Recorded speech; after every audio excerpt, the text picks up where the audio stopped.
de tonnes de plantain d'ici 2030 et une exportation de grande quantité, c'est possible.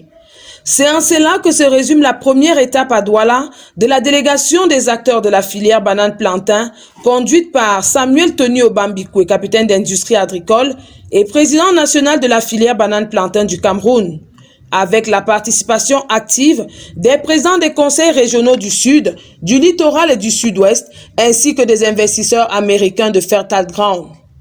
Il a donc été concrètement question de lancer les activités préparatoires à la deuxième fête internationale de la banane plantain au Cameroun et passer en revue toutes les grandes opportunités d'investissement dans le challenge d'une agriculture de précision. Les questions de booster, mais alors de multiplier par un grand coefficient la production de la banane plantain au Cameroun, pour que la banane plantain puisse jouer le rôle qu'elle joue déjà par ailleurs dans le monde, à savoir que c'est l'un des premiers fruits les plus consommés au monde.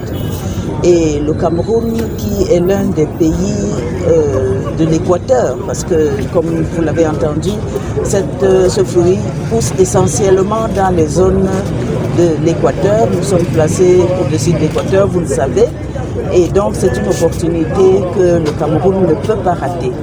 Aujourd'hui, avec les guerres de l'Ukraine, nous avons ressenti fortement, et le monde entier l'a ressenti également, la grosse difficulté à s'alimenter et à alimenter le monde.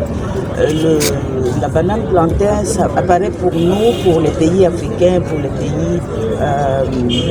pays comme le Cameroun, une opportunité à saisir pour qu'on puisse nourrir la population et qu'on puisse produire les dérivés du plantain, parce que apparemment, je ne m'y connais pas, mais il semble qu'il y en a de nombreuses.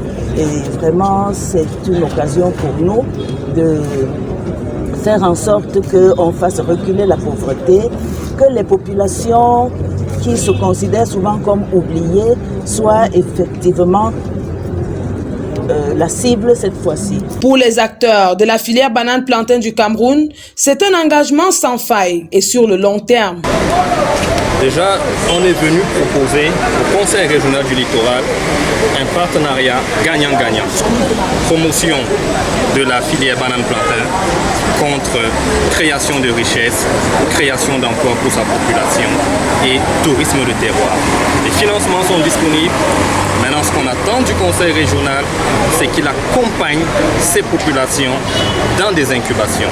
Je dis bien incubations. Tout étant dit, la journée s'est achevée avec la visite au musée maritime de Douala, visite qui a permis aux acteurs de la filière d'ajouter une plus-value à leurs connaissances dans les filières telles les pépinéristes, les producteurs, les vendeurs, les transformateurs et les exportateurs aux opportunités qui sont les leurs, en présence des hauts responsables du ministère de l'Agriculture qui y étaient en lieu et place du ministre Gabriel Mbaye-Robé. Un peu une petite équipe compromise.